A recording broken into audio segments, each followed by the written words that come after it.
Yes, welcome to Woven Furniture. So, usa sila sa mga exhibitor din na sila sa Iloilo, ano. So, pwede ma-rundown sa mga prices. Ano, okay na ba? Dili. Kuan ang range depende sa Range. kanang range. But if ini kay cocoon chair. Cocoon Cocoon chair. chair. Napila ang cocoon chair ninyo? Cocoon chair is around 50,000. 50. 60 ka eh. Siya. This one is 90. 90.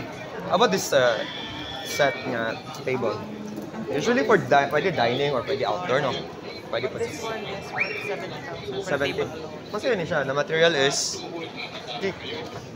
With the chairs, lahi, no? Lahi na sila. Okay, how about Nami ka this? ng meat and Kani sila.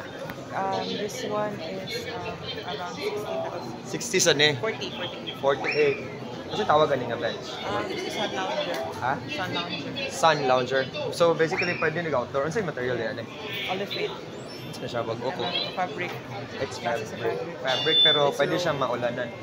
And that one is This one is very common pero ano sa name, ano? sun lounger gihapon. Sun Relax lounger. lounger. And then ang iyang material is kanang twisted. Twisted. Lounger, right? Lounger siya, lounger. Then we have here sa Atubangan. Cute. Ano sa katumangan to? That's hanging chair. Hanging chair, yes. Common sa resort. Pila sa da siya? Ang kana siya is 55,000. 5,000. One is How about this set? 65. Kaning tulo? Tulo? Kani ba yung set or kani lang? Actually, appeal This couch, di ba? Apil ni. Huwag ka na po. Kana kamay ng Coffee table. Pila siya? It's around 200,000. 200k, guys. Made of Made of same gapon ka ng olefin rope. olefin rope, And then ka ng outdoor na fabric. outer fabric for the pillows. Pillows. And Alright. cushion and So once again, this is Woven Furniture. Your name is? Josh.